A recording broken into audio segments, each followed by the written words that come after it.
Hey, Donald, you want to go to a theme park this summer? Not really, David. After the last few times we've been to a theme park together, I'd rather not make you have to deal with my nausea. Oh, no, don't answer it like that. Please, not like that. I still can't repress those memories. Right. No, this is for an ad, Donald. Oh, an ad? Oh, okay. Yes, I'd love to go to a theme park this summer. Wow! Good to hear. Your excitement sounds truly genuine. Yeah! We at the Writ are proud to announce our newest division here at Writ HQ, Thrill Seekers Are Us. And with the opening of this division comes the opening of our very first Writ theme park. Whoa.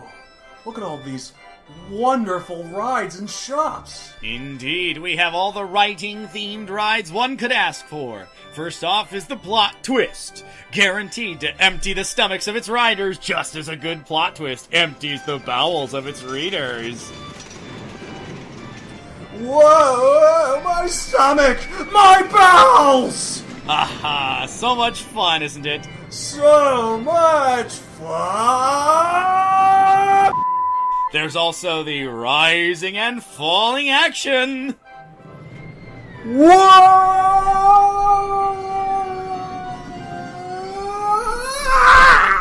And the bumper plot lines. And the distant side quest. I'm the main action. We've collided! Side quest and main action. It's like Seinfeld. The plot lines always collide!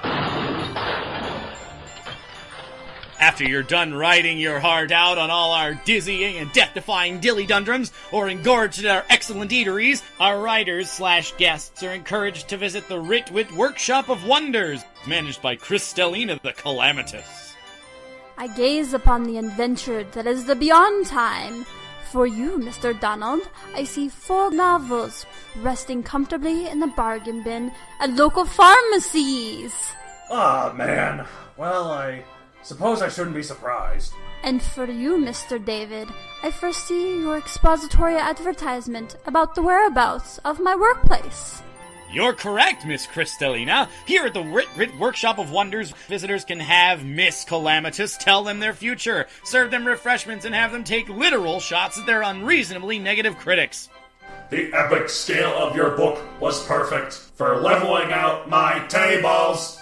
Your book sucks, and your mom is fat. Pew, pew, pew. Die, die. Pew, pew, pew.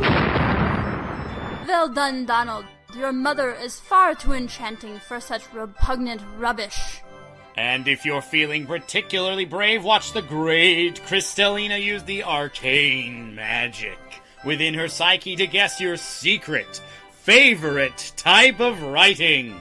Oh, great word wizard, David. Your guilty pleasure writing involves Power Ranger fanfics. That's no secret, but... Crossed over with My Little Pony and 50 Shades of Grey? Even my gift of foresight has no insight on how that could work. Really, David, is that true? I can't... I'm not, maybe you see... Do me! Ah, yes. The delicately zesty Donald himself. You secretly like to write poems about how lonely you are, but you always have Matt David in case you get particularly desperate. Wait, what? I didn't mean it like that. You're just my best friend, and I don't know if I'll ever, End the ad! End the ad! Visit the rambunctious and rowdy Writ theme park, part of Thrill Seekers R Us. As satisfying as if your written work was turned into a cinema spectacular, while getting 1 thumbs up across the board. Wah! This ad is brought to you by Thrill Seekers R Us, where if something ain't running in your pants, we are doing our job! Good ad. Another job well done. Welcome, fellow nerds, to another episode of the Writ. We're also the show where us two twits have decided to expand our profile, even though it causes physical discomfort? Yeah, sure, why not? I mean, it certainly caused me. My bowels are still recovering. Ugh. Well, I mean, on that note, it's the show how life is meaningless, death is inevitable, everything creative is a ripoff, but who cares? Fart jokes! Oh, my bowels! Oh. For the record, I actually have no experience with My Little Pony or 50 Shades of Grey, so that'd be really hard. I just felt like I needed to qualify that somehow. Well, of course. Well, I mean, it's none of our business what you watch or read or don't watch or read, except for now, because we rip off from this month. Yeah! Wow, segues that are actually kind of natural. How about it? All right, anyway, so I've been rewatching a childhood favorite. It's the dubbed version of the Yu-Gi-Oh! Anime, and of course Yu-Gi-Oh! Is based around a trading card game. So, one thing that I noticed... I used to think... Go ahead. I used to think it was just pronounced Yu-Gi-Oh! Like it was said like that. Well, the guy's name is Yugi, so... I know it's Yu-Gi, but I thought you said it with each one like it had a exclamation mark at the end, like Yu-Gi-Oh! Well, actually, Yu-Gi-Oh! to be fair, after being in Japan a little longer, obviously it came from this country, but the kanji all have meanings. So, like, the first kanji means play, the second kanji means tools, and the third kanji means king. So, literally, if you want to look at it that way, king of games, which they do call him. Nice. But anyway, that's cool. In the anime version, they do a lot more of this, where the card game kind of like solves every single conflict ever for some less explicable reason or some more explicable reasons. But I want to write some kind of story where there's like an all-encompassing game. I mean, maybe I shouldn't make it so complex to spare me the detail work and thinking about how many Deus Ex Machina's cards come out of the deck. But, like, you know, it naturally allows for resolution of conflict, too.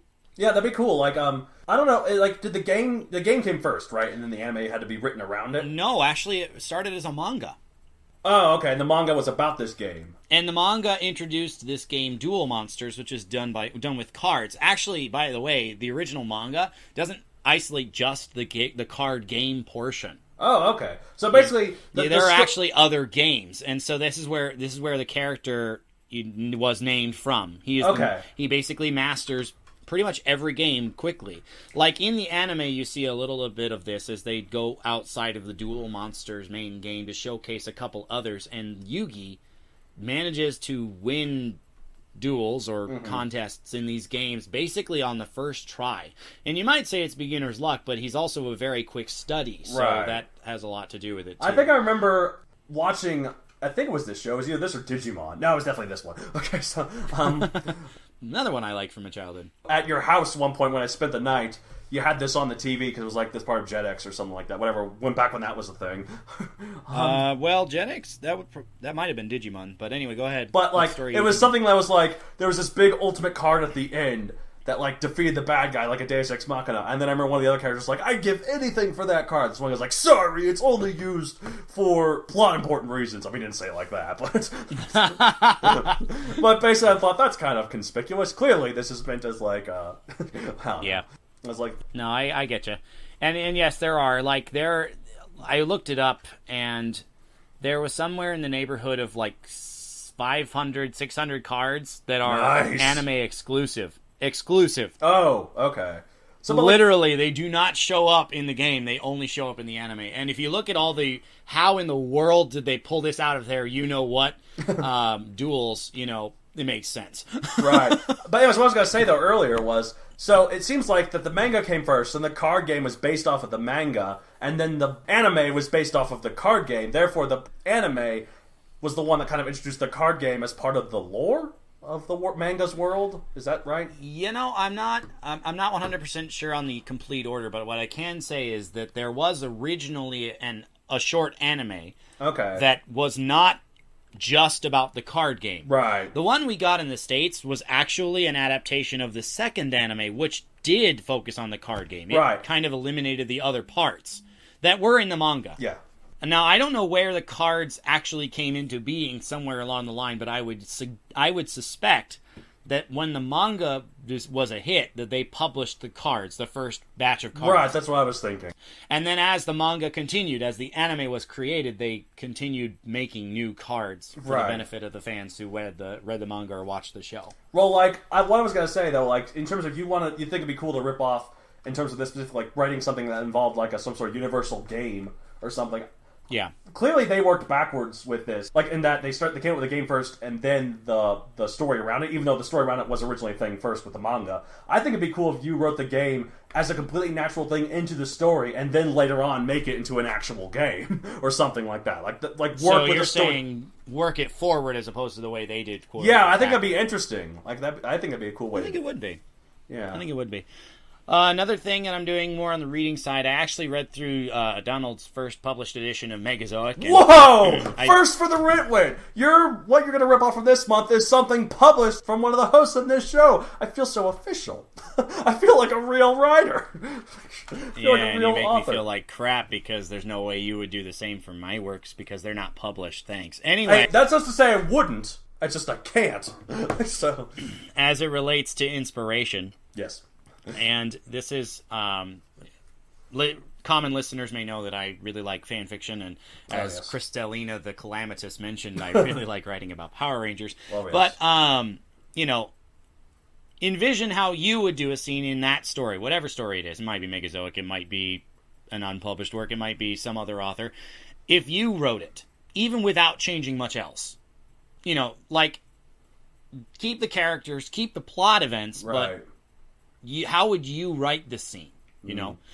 Not to pick on my co-host, but there are times when I look at the finished product that he published and say, I can make this scene flow better, or make it more realistic, or keep track of whether my characters are saurian or actually human. Hey, to be fair, I never forget that they're saurian. I forget that saurians can't move and pose like humans. I don't know, and that's fine. To be fair, I've also looked through it and also the second one, and I also I could have written that one better. So that well, and of course, this doesn't account for we naturally make progress. The right, more of course. Experience we get, the more we do, the better we are, and so having finished the we've announced that he's finished the third book in the series. Of course, he looks back at the first one. Maybe I should have done this different. Maybe I could have done better. But I'm simply saying it's a natural part of the process. You keep writing, you will get better, and so the old stuff kind of begins to pale a little bit by comparison. Oh, I feel like even decades down the line, I feel like I always look at Megazoic fondly, if nothing else, just because it's my first published work. So. Well, and I'm not saying it means nothing. I'm not. Of course not. No, and I know you're not saying it's bad. Like you really tweaks. You've always told me you really liked the story and all the characters and such. So what you're doing constructive criticism with it. So that's totally fine. For more on constructive criticism, please listen to episode 6. Was it 3 or 6? 6 of the Writ. You always think it's 3. It's always 6. Just multiply times 2 and you got it. Except for then it's 12 if you actually think it's 6. Yeah, exactly. If I actually remember 6. Well, it sounds like that that's the defense of let's see you write this better than won't work on you for Megazoic.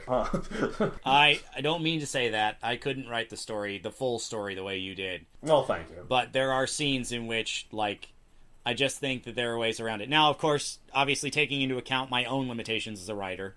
Right, and of course. Not the author of the original story, but how would I do this? Could I make it better? It's basically the beginning of fan fiction. There was something I read recently that was really intriguing about fan fiction and how, you're not really an official writer until somebody wants to create more based on your work. Oh, I guess I'm not an official writer yet then. No, that's not fair. You've actually written a few fanfics of my work. That's true! Not this version. Not even the version before it. It was the version before that. Okay. Wait, no, it was the one with Carly, remember? Yeah, I know, but... Okay. That was the version before this. None of this makes any sense. You're right. We haven't explained it. Anyway, what are you planning to rip off from, Donald? Of course. Okay. So, I saw this on Netflix. I remember liking this movie a lot. I watched Van Helsing on Netflix. I rewatched it. So, this movie is campy and cheesy, but I love it. I really love it. It's by the same guy who directed the first 2 Mummy movies with Brendan Fraser and such, so... Basically right up that alley, then.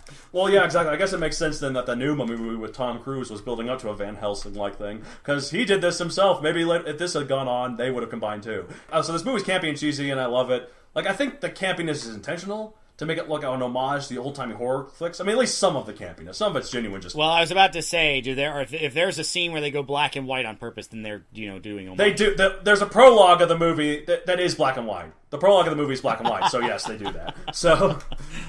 But, like, yeah, they do stuff like that. It's pretty cheesy, but they also do a lot of fun stuff. And there's some stuff where they do a lot of, like, genuine kind of research, like, in things that you wouldn't expect. The movie takes place in some part in the 1880s. I'm not entirely sure when. I don't want to specify dates because I don't want to seem like I didn't do the research, even though I'm saying that I didn't. But there's openings in Paris, and you can see that the Eiffel Tower is still being constructed. I'm like, that's a nice little detail. It's half built. Absolutely. So, I guess it'll be 1886. Dang it, if I'm wrong, don't crucify me. So, it's a little too late for the crucifixion, but, it's only the 1800s, no big deal. Oh, phew. Okay. I mean, there's a lot of crosses in this movie. But anyways. Well, I suppose if you have anything bringing Dracula into the story, right? Van Helsing was a vampire hunter, if I'm not mistaken. Oh yeah, he is, and he has to fight Dracula, and he often dips his automatic crossbow, which is freaking awesome, in holy water. All right, so here's the one question: do you know Van Helsing's proper name? Gabriel. I thought it was Abraham, actually. Well, okay, in this movie, he's like a reincarnation of the angel Gabriel, and Dracula is like a reincarnation of not Lucifer, but another demon. And it's like Nosferatu, maybe something like that. But yeah, Abraham Van Helsing. Van Helsing is actually Van is either his middle name or it's like the of part of a name like that. So. I think that in that part of Europe, it's quite common that they have like a compound name. And it basically translates to of, if I'm not mistaken. I think they might have become Abraham Van Helsing, but everyone just calls him Van Helsing.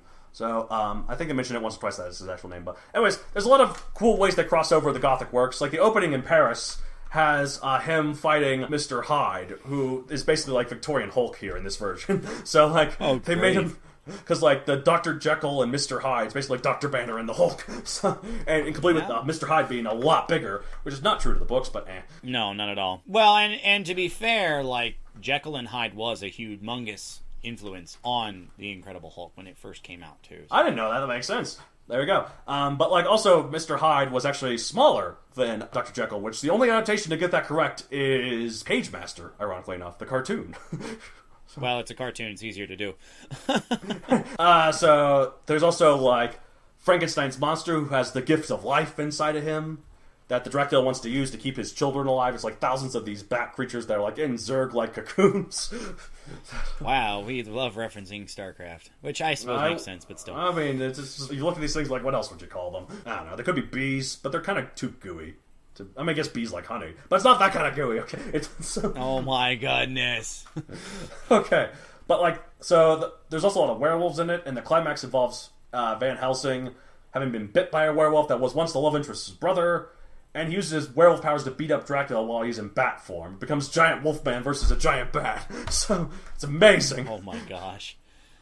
Also, the only thing that can kill Dracula, like stakes and all that stuff, it only just slows him down, this one, because he's gotten so powerful.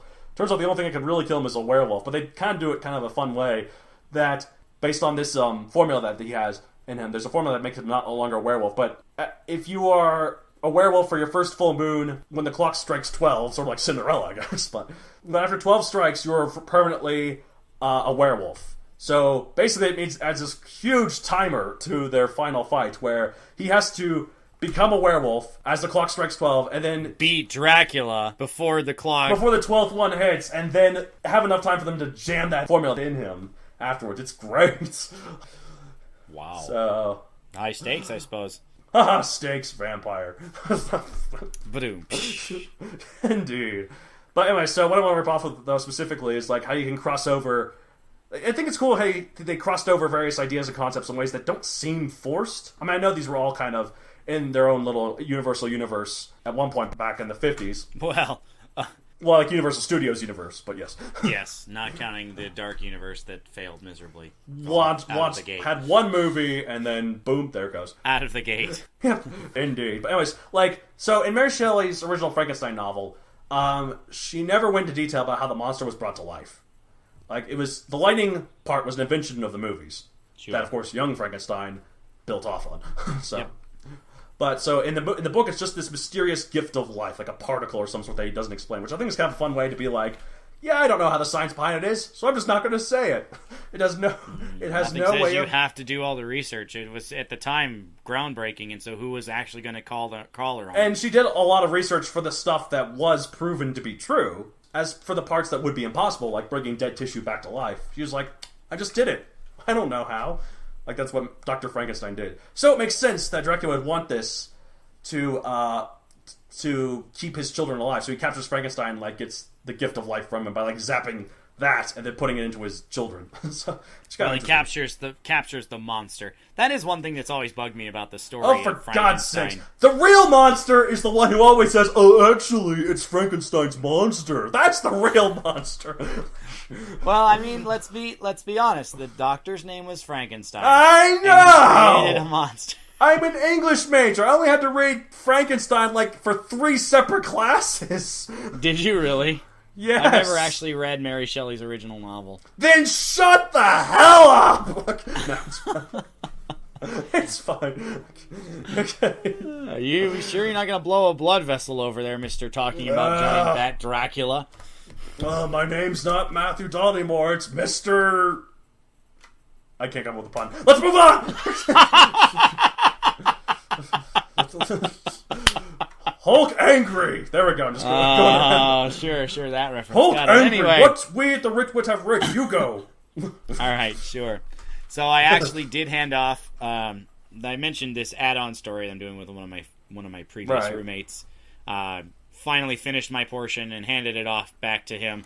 I am also doing the final bit of translation work. We had a humongous undertaking hosting some American high school kids from our sister city here in Japan, and we got a news article that was written in their newspaper, and my supervisor thought it would be a good idea to translate it so that people here could, see what they were talking about.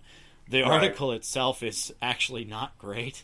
There are a ton of typos, and I just keep laughing because I'm like, this person is a professional newspaper copyist. Like, seriously, guys. Well, okay, cool. It's I don't feel so bad then that you also look at my work and be like, how can I do this better? Because clearly this other person who's probably more professional than I am also had a lot of screw ups. So yeah, no, it was really bad, but that's nice. Because of the territory. Translation, as I've mentioned before, is kind of a bear because it works best in the language it's composed in, of course. That makes sense. Which means there are some things that translate simply, there are some things that translate not nearly so simply. Right, of course. But, it's not really creative in the same sense that I like having creative writing. But as I've noticed, I'm slowly getting better at time management.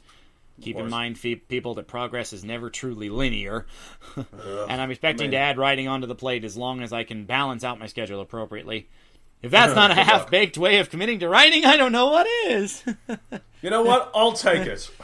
It's about as professional as anything else on this podcast. So. All right, fair enough. So professional indeed, right? Boom, I stole your catchphrase. It's mine. Exactly. Well, okay, you can't steal my catchphrase just by using it once, but sure. Watch me! Anyways, okay. I'm sorry, I'm oddly aggressive this episode. Hold on, I need to take some anti-stress pills here. Some chill pills, if you will. Yeah. Anyways. So, you just went there. I'm good. All right. Well, I mean, you were the one who was worried about bowels earlier, right? So, Oh, thank you for reminding me. Okay. Maybe take some antacids with those chill pills. What have you written? Here. What have you written? Have some. Donald. Have some. Thank you. Doesn't that feel nice? Anyways. Okay.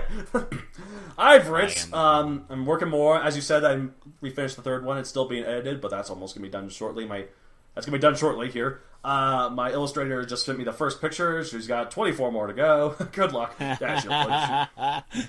is why it's not getting out until October. Everything else is good. Yeah, exactly. I mean, not to pick on your artist who may. Oh no, she's great. I love her, but she can be a little slow. That's okay. She's been really busy herself too. As you should know. Well, not you should know, but you should empathize. I should figure. Yeah. Anyways, so I'm working on the fourth and, as I said before, final Megazoic. Not really much else beyond that. I can't really get into without spoilers. So it's all redundant, bro. Bro, man. Bro, man. I'm not sure what you view me as after that day at the theme park, though. You're totally a brother, dude, bro, man, guy. All right. Anyways, as well as that, brother.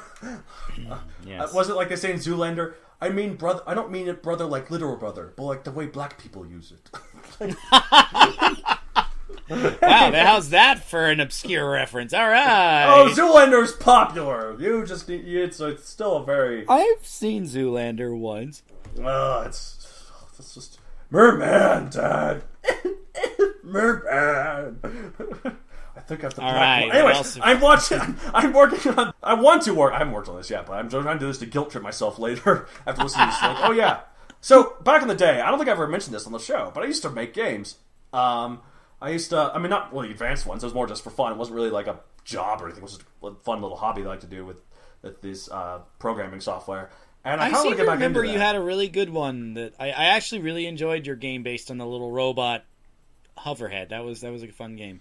Oh yeah, I like that one. I forgot. Yeah, it's like a puzzle game too. It's like all these levels and you had to accomplish the puzzle in some way. Some of them there were multiple paths and all that stuff. I always wanted to make a sequel to that, but it never came anywhere. So, well, if you were going to do a sequel, you needed to throw in his ability to apparently change like kinds of robot on the drop of a hat. Well, I was going to add all the different other robots that are his friends. Yes. No, you did. And they'd all do different things. Yeah, I was going to. We should stop. We should stop talking about this unless we're going to explain more. No, it's like the new Wild for Tomorrow. Like it's one of those things we'll just never explain. We'll just keep referencing it and they'll never understand. Anyways, so I wanted to work on this one. I thought of it for a while. It's Dino Theme Park. It's basically a theme park. It's like a tycoon game where you build a theme park and it has dinosaurs. But like, and there's been a lot of these like that happening lately. Especially lately. There's like, of course, Jurassic World Evolution, which was mentioned last month, and then there's some other stuff going on. There's one called just Dinosaur Park on Steam. It looks pretty cool though. I'm having fun with that. But like this one, it'd be more because I've experienced with this kind of thing. It would be more focused on the theme park part of it, and then the dinosaurs. While there would be a bunch of them, it would just be kind of little attractions. Like so, basically bridging the gap between a dinosaur expansion pack to Zoo Tycoon and actually having a theme park. Got it. Well, it's more like an expansion pack in Roller Coaster Tycoon where you just happen to be able to put living dinosaurs into it. So no, it's still more like ZT. Anyway. Well, I mean, the point is, though, ZT and these other ones, they focus more on taking care of the animals. This would be more for taking care of the theme park. The dinosaurs are what you use to kind of get guests in and make money, but there's rides and there's roller coasters. There's all the other stuff. So it'd be kind of like my Botanical Park Tycoon games that I made, which I think I mentioned once or twice on here, but I don't know if I mentioned I made them. You probably have. But so that'd be fun. Of course I would put a lot of Megazoic Easter eggs in there because of course I would. Like I think that might be maybe a joke or something where like if you put all the Psy Squad members into one exhibit, they all get named after their characters. Like that would be fun glitch, yeah. Like, no, not a glitch, a program. Easter egg. Yeah, an Easter egg, a programmed in Easter egg. Yeah, I think it'd be kind of funny. But yeah, no, we'll see how it goes. So not to pick on you, but I think it'd almost be smarter for you to try and build your much vaunted ton of detail work put in MOBA that you keep touting. That's way too impossible. Plus, MOBAs work best with an online community, which that's never going to happen for me. And plus, I don't know how to do multiplayer.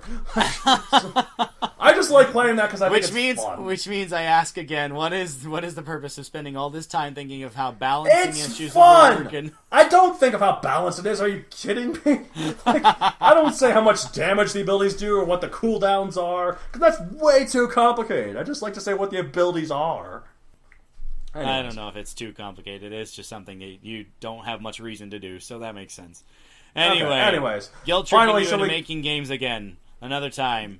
Shall we move on to our actual topic? Well, yeah, I guess I shouldn't, but like, I don't know, it's just like, this really, I don't know, like, procrastination is my real self-made villain, isn't it? My biggest villain is procrastination. That was me trying to do a segue. Your biggest enemy is procrastination. Speaking of enemies... There we go. See, you do it in 2 seconds, man. Anyways, segue into our topic continues. Okay, so long-time listeners might know that we've done a villain episode before. It was episode 9, Types of Antagonists. So, one thing that we have to rectify, going back over the episode, we talked about all these different kinds of villains, and we had a decent amount of fun with that episode, as I recall. But we neglected to mention one of my favorite archetypal villains, and I feel really dumb about this because I really enjoy these characters so much. Okay, not to say I like the character. Sometimes I definitely hate them, but they're really enjoyable, and that is the manipulator. Right. People love to hate them just pulling the strings and forcing the protagonist into awful situations, but when you think about it, that requires some real intelligence, and they have strong character traits that kind of write themselves. No, I get that. If you're trying to put people in position on your chessboard of life, then they're going to act a certain way. Then they're going to treat people as a certain way, not necessarily in line with how others would. And so, in that way, it writes itself. I like that too, but I just don't know if that's not necessarily just a villain thing. They don't have to be evil to do that. It's you ever seen V for Vendetta? That carries clearly a chess. I haven't seen V for Vendetta, but the point that I want to make is if you're manipulating people regularly for your own personal gain, I don't really think that you're much of a great person. Now, it doesn't mean you can't. This guy for V for Vendetta, he manipulates people, which it's a tyrannical government, and he does it for the good of the people. Basically, he wants to take down this tyrannical government. I won't go into too much of it. Basically, he wants to take down this tyrannical government, and he knows he's just one man in a mask. But sure. But he's one man in a mask, and he wants to take down this tyrannical government, and he motivates the citizens, and he first starts off offing the government officials by first getting them to kill each other. And then he only makes his move after slowly manipulating everyone. Well, not manipulating, I guess, but getting people to see, yes, you can rise. It's basically the message, the people shouldn't be afraid of the government should be afraid of the people thing. So, anyways. Fair. I do like the manipulators myself, though. Yeah, there may not be, especially just limited to villains, but when they are put on villains, I think they're really cool. And they can be done really well, really scary. They're really good villains because if you're talking about a person that can think enough moves ahead of the protagonist to get them right into their plan, that is such an intriguing villain. A good villain. Not that I'm good character, but a good... Well, okay, right. Sorry. Let me rephrase this. Good character, evil intentions. Right. Leaving it there. You know what's a good... Maybe not villainous, but... I mean, he's not... He does it because he's kind of being silly, but, it's not really a villain version. And How I Met Your Mother, Barney Stinson is a real manipulator in terms of getting women to sleep with him. He's got a whole playbook, and it's all this stuff that's, really What if funny. I told you I was going to die tomorrow? What would you do then, Well, one of them was it was just he's not coming, where you get on top of the Empire State Building, find all the lonely girls up there, and then you just say, he's not coming. And then eventually one of them's like, he's not? But we agreed. This was always the place. This was always the night. Oh, I'm such a fool. Then he hugs her. He's like, there. And he winks at the camera. It's great. There's so many of those. It's kind of like Wedding Crashers when they talk about that's the easiest way to get with a woman because they're, celebrating, and so they're more likely to just go all out. And then Will Ferrell's character comes in and say, "Nah, funerals, man. That's where it's at. Everybody's grieving." Oh, comedies don't generally tend to have completely irredeemable monsters, but that movie has that one. Will Ferrell, man, he's a monster. I mean, he's a really funny one. That is. Can he be a complete monster and be so enjoyable to watch? Nah, come on. Anyway. If that guy was a real person, you would hate him because, it's you're just manipulating people when they're at their lowest low. Well, I don't know about lowest low, but certainly not a high one. But anyways, how about writing different villain roles better? That's why they're having their revenge on us. Why they're coming back. Right, exactly. Yeah, no. So the mentioned. Yeah, the first episode we did types of villains. Now we're talking about kind of how more to write them. Yeah. So we talk about various ways to why they could be evil or how we can make them evil or what's a way, for instance, to make the reader root against them. So the horrible deeds. Ooh, so horrible. Sorry. Well, I mean, they usually happen on screen, on page. So anyway, here are some suggestions for good horrible deeds, and this is not a completely inclusive list. I'm sure that listeners can come up with other ideas. We haven't, but here we go. Committing some horrible misdeed to their own flesh and blood. Yes. Oh yeah, like killing the father or or any sort of family member in general. Any family member. If they do it to their own family, then that's really hard to redeem them from, you know? Brother, long live the king. Mufasa! Sorry. All the toilets in the kingdom shall henceforth be known as John's. I mean, to be fair, that was really the a horrible hero misdeed, doing it but- to the villain. I know. I just felt like that's not really referencing that. killing. That's more just killing his reputation. Well, as I said, it's a horrible misdeed. I didn't say it had to be death. Well, he did Anyway. take him to the Tower of London to make him part of the tour. So. Exactly. Anyway, or he maybe, and this is one that's a little off the wall, and I thought about this in the preparation for this episode, but what if, you know, somebody happens to be at the opposite end of a feud from the focal character, and there was an act that was just misinterpreted. And so they're like, oh, this guy's absolutely a nutcase, he's horrible, but if you actually, you know, heard his But he's side just of the story, misunderstood. Yeah, exactly. He's just... Now, admittedly, this one's not too horrible, and it's probably something you'd use more in comedy, but it's something to consider. And when fangirls trying to make sure the hot villain actually has a sensitive side. They're not What actually about, all that bad. as a potential example, if there was a legitimately justifiable reason for anything Draco Malfoy did, but our focus was always on Harry Potter and his friends, and so to us it seemed like surely it could not be good intentions. Surely he didn't have a good reason. He just did it to spite us. You know, so the audience tends to side with the characters that are focused on as opposed to, in this case, the example Malfoy. I've said this before on the show, but I really love what they did with Malfoy to explain why he's the way he is. And I later read that one of the things that J.K. Rowling said of the events that happened after the series ended, this I thought was kind of interesting. Harry and Draco, they never became friends, but they definitely grew to understand one another. Yeah, I thought that was a nice way for them to part as characters. Absolutely. Well, here's another one. Yes. Anything keep going. I'll just sit back negative and relax. involving children. I don't know, some of those brats deserve it. I'm sorry, that was too far.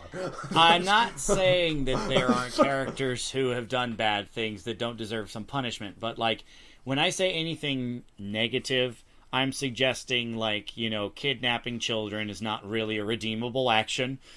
Master Skywalker, Worse there are than too that. many of them. What are we going to do? Extend lightsaber, and then scenes later we see some dead kids. That was poor little Jedi. Remember that in Revenge of the Sith? I have not seen Revenge of the Sith in so long, but yes, obviously when he committed Order 66 and killed all the tiny children at the Jedi Temple Anakin had to. Yeah, Anakin they had to kill all the Jedi, and that included all the little ones being trained as the Jedi, and that was what Anakin went to the temple to do. And it's like, oh, it's the worst. Yeah, no, it's not a good feeling to see somebody who, you know, hopefully you kind of respected, even though, of course, we knew the eventual end point for him, but you hopefully kind of respected him after the the Clone Wars, but then he goes in and he slaughters these kids, like, oh my god. Right. Kind of down the path. Anything involving an unwilling participant. Like more severe in nature. No, without consent. Not just taking a kid along to buy groceries at the store, not like forcing a child to eat their vegetables. We're talking like rape or like yeah. When a character rapes someone, they're generally a bad guy. Okay, I'm lessening it for comedic effect. Anyone who rapes someone is a terrible person. So... Yeah, no, we can't condone it. In that same way, abuse is kind of really not a good choice either. But these are deeds that, you know, the reader will start despising this character, which is why we're talking about them. So, forcing cooperation by eliminating all other options. Going back to that manipulator thing we talked about, like literally, this guy is so far ahead. I say guy. Doesn't have to be, of course. I mean, it could be anyone. It could be. This character going so far ahead to literally eliminate any other choice to make sure that the protagonist, usually, is following the path that they have selected. That's pretty ruthless. I mean, if there's a moment in which you are forced to choose, and it happens to be against the people you've cultivated close friendships with, it's really hard to come back from that. Well, like, this is why I think it's silly. Again, this is whole to, like, oh, but he's so good looking, apparently, just fangirls. But, like, look, Kylo Ren is, after he killed Han Solo, he's beyond redemption, honestly. Gosh, those stupidly high-waisted pants. Yeah, I mean, that was also, that just further cemented that he was beyond redemption. You didn't get my reference anyway. No, I know. What was that one? I remember the reference. But anyway, so he went to the dark side. He was on the First Order. Right. And then Han Solo was there. They intentionally draw off the scene just in case we're idiots and we don't think Han's going to die. I knew he was going to die the second they recast Harrison Ford, but because that's he was done. Yeah. So, so he's like, "Come on, come back to us, man. Come back to your old man." Right? No, that's exactly how he words it. But exactly. Then he's like, he looks like he's gonna hug him, and he just stabs him with a lightsaber, and then he throws him down into the pit, and then the plant that the pit is on, explodes. So Han Solo's not just dead; he is dead. They wrote him out to make sure Harrison Ford could be like, "Please, no more." I'm done. Like, I want me to be dead. You know, this is a good example of something else that we're not talking about much in this episode, but like, you know, how behind the scenes things can affect the story. Right. With books, and you have full control, and you don't have to deal with actors who have egos and other desires separate from your own, then it doesn't necessarily impact. Anyway, speaking of just a couple blanket statements about these particular deeds, some suggestions that writers should keep in mind. And there are other deeds, of course, as we said.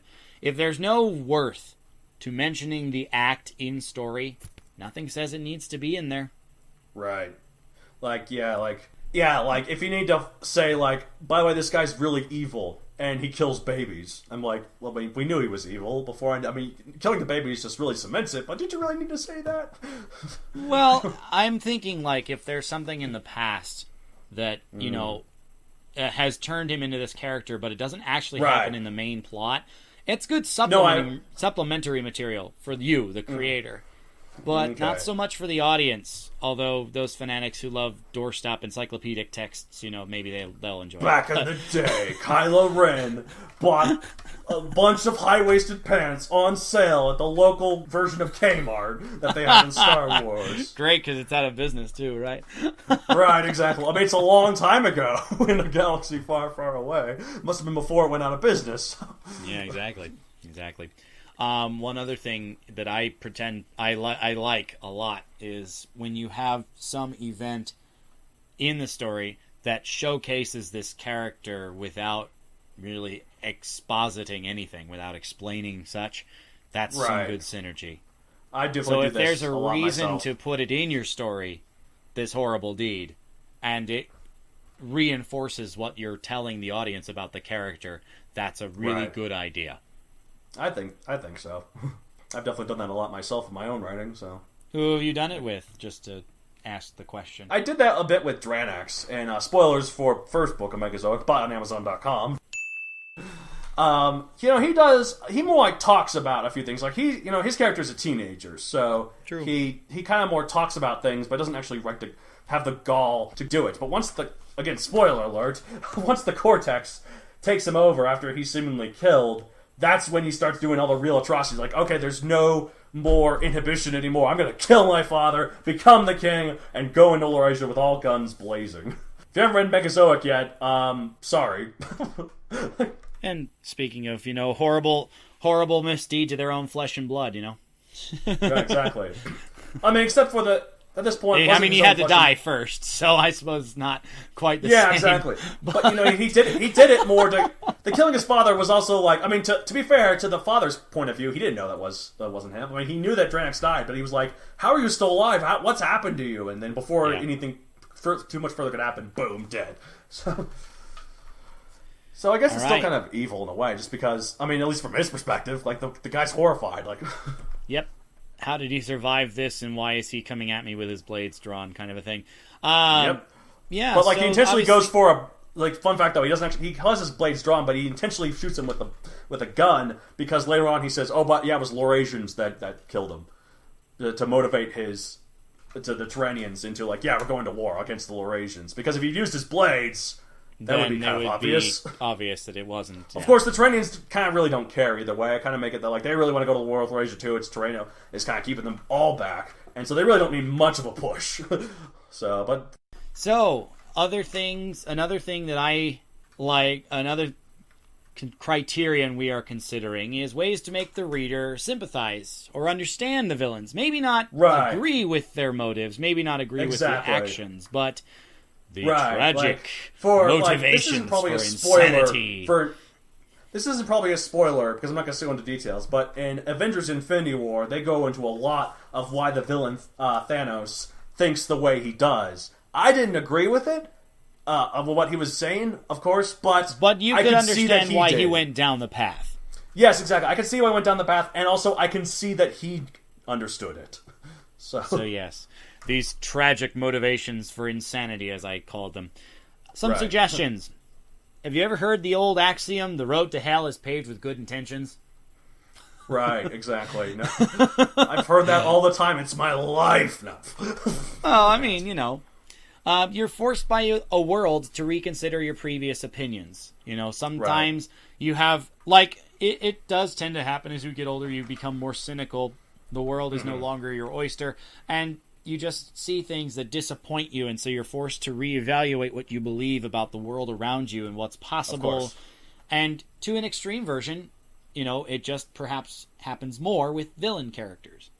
Of course. Like, a good example of this, I think, is, Killmonger and Black Panther, because his reason for doing the evil things he wants to do, which is basically use Wakanda's technology to dominate the world and kill, basically become a black supremacist by killing all the white people. Fix the world, yeah. But his reasons why, he's right. They've been oppressed their entire existence. There's so many people who've been oppressed just because of the color of our skin. Now, you are a nation full of black people, and there are 2 billion people out there who look just like you, and you have all this advanced technology. Why aren't you helping them? And you're not helping them. Yeah. Yeah, and you're like, he's not wrong. You're not. He's not wrong. He just shouldn't try and kill everyone. Of course, with it. I don't remember if we talked about this when we fangasmed over that movie, but I don't think we did either, so. But I'm just thinking, Killmonger is one of the most relatable villains to that point in the MCU. I mean, obviously, none of us are black, but I know, unfortunately, what our people, the white people, have done to the horrific things they've done. I don't mean to say that we see ourselves in him so much as he's relatable. Right, but I can see why he'd think that way. I can see why he'd be that way. And anyway, some tragedy forces them to snap. They can't handle the world without this person or after this event happened, and they're irrevocably changed. How about digging your own hole unwittingly and failing to see any alternative ways out? Yes.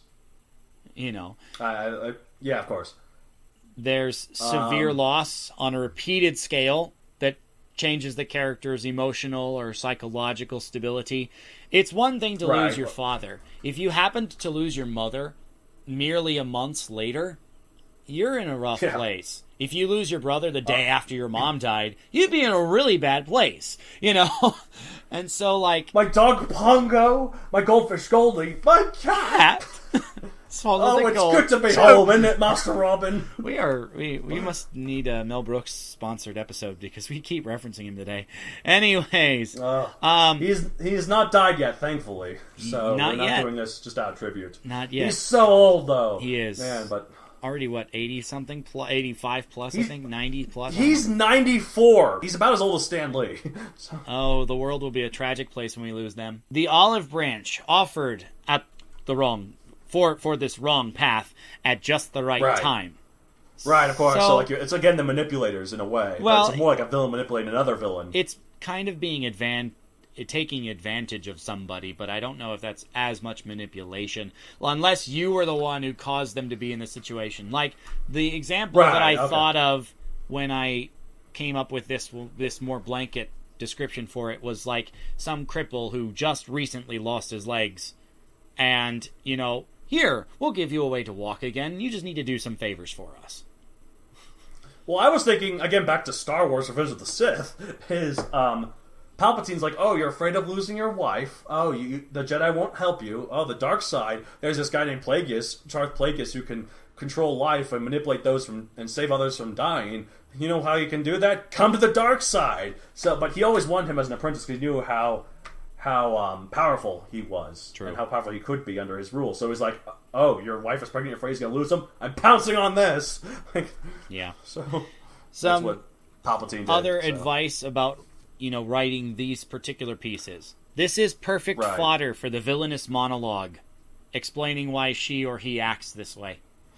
Right. Like there's definitely is something, like, more than just being cool and, like, just giving the heroes time to enact some plan. Monologues do have a lot of character to them. Exactly. Like, they talk about, they reveal so much. And that's the purpose. So, a word of advice, insane people typically don't believe they are insane.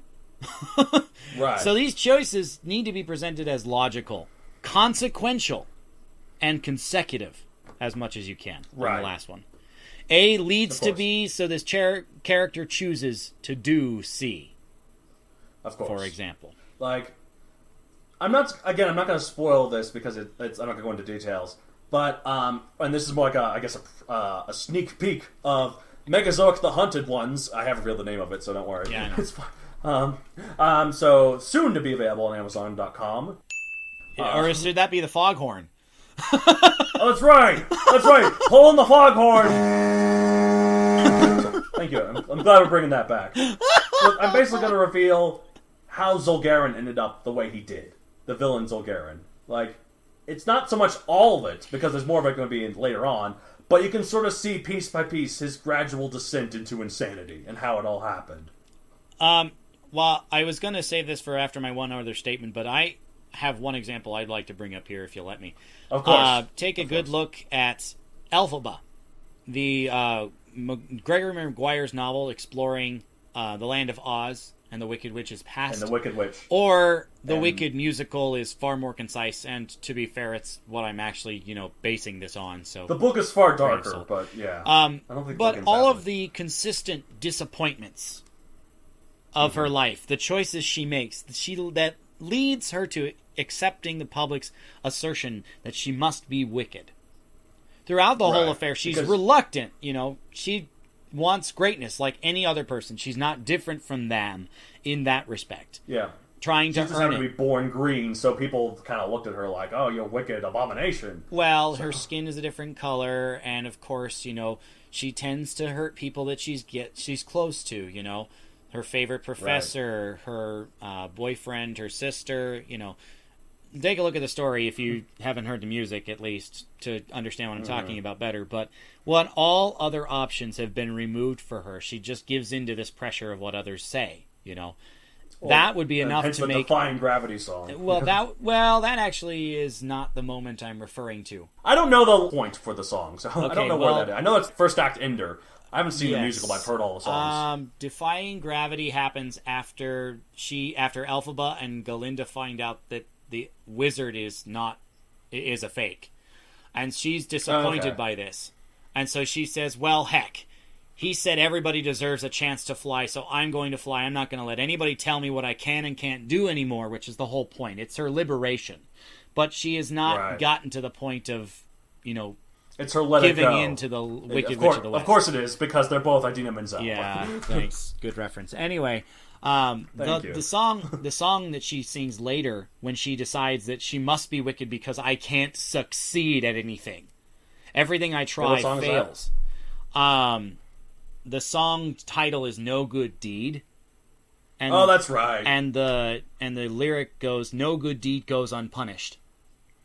So I'm never going to do good again. I mean, that's right. Consider all these people have been screaming at her that she's this awful person, she looks different, and she must be this wicked person because everybody who's close to her gets, injured, changed somehow. That would be enough to make any secure person question themselves. To say nothing of feeling negative emotions that would lead you to this choice. Of course. With that said, remember that these motivations humanize your villains for the audience. Right. That doesn't necessarily mean you should agree with them, but definitely just makes them you can empathize with them to an extent. So this is probably one of the best places to justify why you write the character. Right, of course. Like, they exist for the reason of being the villain, but, Why are you writing them the way you write them? Why did they become the way they are? Those are very, very close. And so you can explain that for the reader, too. Of course. Well, like, it just makes it more interesting. I do love the whole, here's the good villain, here's the good hero, fights, pew, pew, pew. I mean, that's fun, too, to an extent. It can be. Especially in simpler stories. They don't always have to be complex. Of course. And complex doesn't necessarily always mean good, and simple doesn't always mean bad, but this kind of just helps kind of give it the extra oomph. Exactly. How about some ways to make them, like, charismatic? Not typically just boring, you know? When you focus on the heroes, the villains tend to get short shift. You know, you don't focus on them as much. Of course, that seems to happen a lot lately in a lot of movies nowadays. Not just Marvel. Marvel gets the big complaint of it, but actually it's pretty common in a lot of movies that the villain is getting kind of short-shafted a lot lately. What I like to call this is the further descent to damnation. Or maybe redemption. Right. So here are some suggestions. We'll talk about further to damnation first, and then we'll talk a little bit separately about redemption. Their speech becomes too haughty or ostentatious. Yes, of course. They, like, I don't know, they're like, now I'm the villain. Mwahaha. More better written than that. As you can tell, listeners, David wrote this list. I was kind of lazy this month, but I did a little. But to be fair, you know, this is a collaborative podcast, so you know we have our and there's some episodes where I do a lot, so it all evens out. So in visual media, you have this luxury. With print media, you don't so much, but that is if there's a visible cue that madness is setting in. Like I always envision this guy who is, you know, always dressed in these fine suits.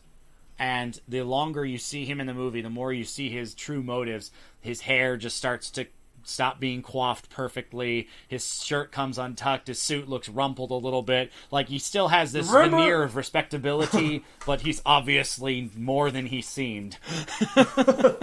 Remember in Bionicle Web of Shadows? When Vakama turned evil? Literally, they let us all know in a handy little visual cue of, oh, now his eyes are green. You know, I had forgotten about that. Yeah, his eyes were red originally. Oh, he's evil now, green. I mean, to be fair, it's the Hortica within him. It's more like kind of representing not just him being evil, but the beast taking over completely. Exactly. And so it's more, but it's still basically, oh, I'm good now, red. Yeah, no, I mean, visual cues are great. Yeah, exactly. Obviously, you don't have luxury when you're just looking at text. Another one is consistently making harder choices without considering the full consequences of your actions. When I say harder choices, I'm starting, like, the stakes increase. The choices become, you know, more consequential. There are tons of things that you should consider before making this, but you just, like, rush through that process, skip that process entirely, and act. And usually, the more along the path you get, the more people it hurts, the more it involves other things that you cannot control. And you just don't care. I'm Thanos. I just want to save the universe by wiping out half of it. I could use this gauntlet to just double the resources, but now I'm just gonna have the population. The population. Yeah, and anyone who tries to talk me out of it, oh, you're just a child. Particularly I love Infinity War, but I just particularly topical reference. You did have that beef with the Thanos thing, although thanks for spoilers. Anyway, hey, I didn't say if he goes through with it or not. Spoiler alert, he does. All right, so particularly when you're choosing that negative path, you know, when those harder choices, you constantly choose the thing that will do more damage. Wittingly, unwittingly, doesn't matter. You just start playing with higher stakes, and you just don't care how it will affect other people. Of course. You're obviously becoming less redeemable the more you do this. Especially if you treat their lives as forfeit for his or her gain. Of course. Well, there's nothing really quite so evil as taking a life, which is hurt someone else, other people, to the utmost degree, and it's probably the most important thing that will ever happen to them in a negative way, and then they're just like, just one of many. Yeah. No, it's awful. And there are, you know, you're not necessarily trying to redeem these characters. You're trying to show them become worse. Right, of course. Although, let's talk about the other side now, which is people trying to become better. Obviously, you have the old standby. They hit their lowest point. They hit rock bottom, and they try to honestly turn it around. But, like, how they came to that conclusion is probably a whole different matter entirely. But, True. like... Well, what is the lowest point, right? Express regret for all the carnage in his or her wake. You know, like, suddenly this veil is lifted. Oh my god, I just killed, like, thousands of people in one go. I'm awful. Alternatively, knowing some villains, is the I think this might be first interesting. step, right? Oh my god, I just killed thousands of people all in one go. I'm awful. There's no turning back now. And they just keep going. Yeah, and that can happen as well. I just think that's an interesting way to do it as well. Yeah, like, you're right. You're right. They hit this moment of realization, like well, I'm committed to this, or I'm committing away from it. You know. Right. Exactly. They could do that, or they could be like, man, I like those kind of villains as well. Like the ones who do evil things, they realize they're doing evil things, but at this point, they're trying to accomplish the goal they're trying to do, and they're like, there's no turning back now. I can't afford to give this up. Yeah, exactly. And their motivations are all different, right? Of course. One that I particularly like here, especially on the redemptive arc, is when they pay it forward to the young as some totem of redemption. Okay. So like what? Well, give me an example. Yeah. Give you an example. Okay. Well, there are two that come to mind. The first is that while they, take orders, air quotes, orders from their head honcho to kill all the young, they decide to spare the children. In the hope that either these kids will, stop the evil, stop the villain himself or herself, I suppose, in the future, or if nothing else, to say this is my rebellion against what I don't have to be stuck doing this, and I'm going to give that to them to take the ball and run with it. The other one is, taking the death blast for somebody who can go on and use that as kind of like this touchstone of I tried making a difference, and you are going to be the living embodiment of that. Right, exactly. No, that's definitely... Sometimes a villain, the only way they can really be redeemed is by killing them. They're like... But in a heroic way. They use their deaths as a way to kind of help stop the story. Like, stop the conflict. Yep. Like, redemption equals death is the trope. So, one last suggestion for redemption, and that is, they undermine the big bad from within. Since they obviously know they're too far gone to rejoin the ranks of the heroic properly, they can't undo what they did, and so they simply try to cause as much chaos as possible in the hope that the person who higher than them decides that they are stopped. So, when they're trying to stop the main villain's activity because that's the only way they'll feel right about what they what they have left to do, what their role can be moving forward. And so it works. Those are just some suggestions, not a completely inclusive list, as we mentioned earlier. Of course. to be fair, though, the breakdown or the build up in Converse is the most delicate part. But it is perhaps the most fun to craft. Obviously, I prefer redemption stories because I like to search for the good in people, cynical or not. Of course. But not all characters can or should be redeemed. Of course. Well, that's one of the things I talk about with, this sneak peek that's coming out where, I mentioned earlier, and this is a spoiler because I'm not going into details, but I mentioned earlier how we're going to see how Zul'Garen kind of got more insane. I make very clear that he was always a little insane and always still pretty evil. This just made him worse. So, without going into detail, that's the thing. So, yeah, if you have a breakdown in the story, it's important to show the audience the depths to which they will fall before their final reckoning. Right, of course. Well, that's as good for all the main villains. What about their lackeys? I was gonna say my one more statement before you interrupted Oh, me. for God's sakes! Well, wait, no, never mind. You're right. I like having non-smooth segues. So yeah. There are plenty of options, of course. Right. So throwing it out, that it really is worth trying to keep it in the main plot as opposed to some subplot. Right, if you can, if it's natural and it's organic. If it you is can. Great. One thing I've seen on a lot of villain casts, you see a lot of faceless people. You see people who the show up for maybe a lackeys. tiny scene, have a purpose, or not, and they're just there. Like, what is the purpose of having these things? I call them superfluous lackeys. Oh yeah, not just lackeys, but superfluous ones. I mean, you don't want it to just be a stand-in guy. He breathes in space simply to diversify your cast, but has, like, no interest at all, no reasoning. Right. It's not... You like to have these lackeys for the villains. They're not just... Oh, this is someone the hero has to fight. So Because they can't just fight the main villain. Like I have a couple of fun axioms here before I do the suggestions on these ones. Don't use them without a concrete purpose. Of course. Well, I mean, it doesn't have to be a huge purpose. Maybe he's a delivery man, for example, or a faceless yes man who gets killed because the guy's pissed off anyway. Right. The evil delivery man, yeah. And another one, please make sure to bake the cookie dough after you cut it.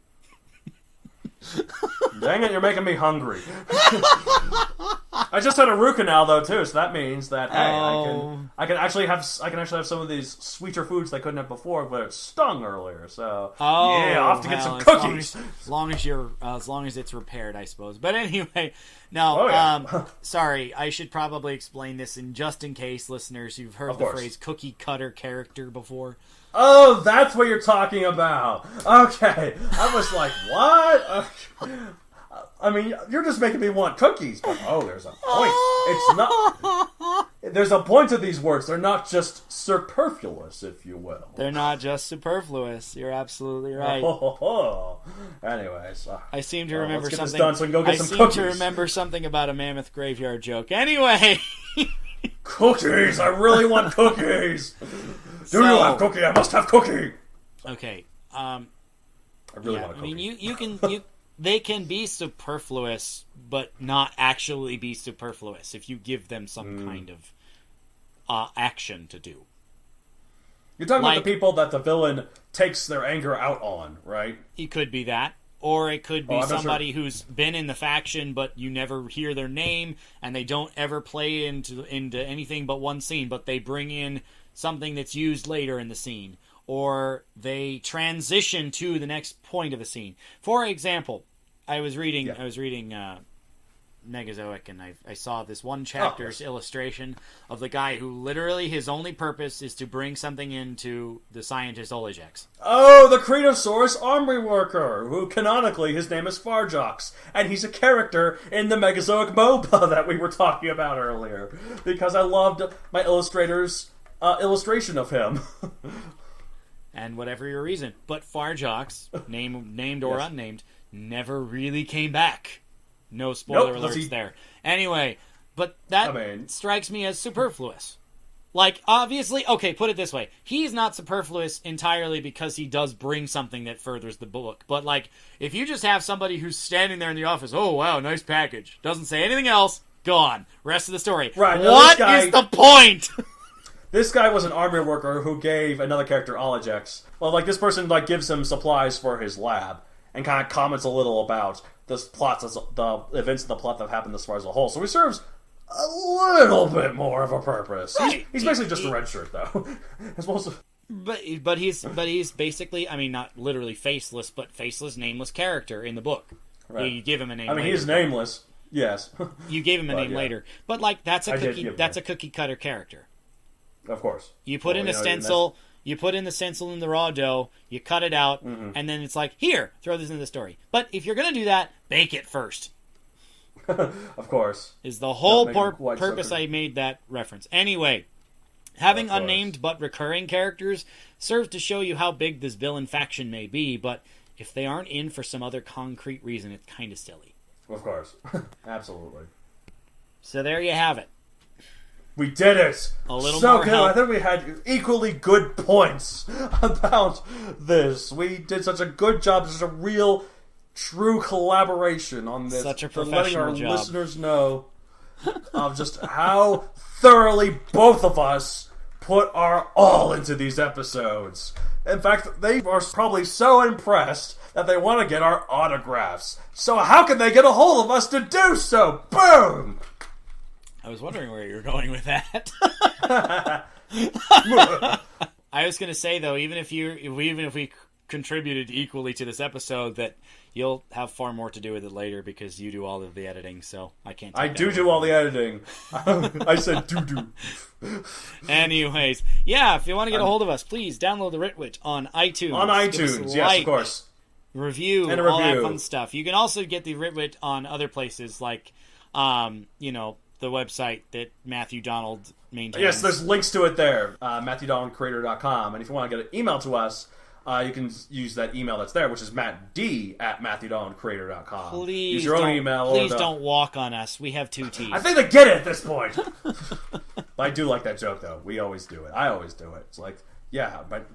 What do you mean you always do it? You never I done do it all anyway. the time at work. Your own email.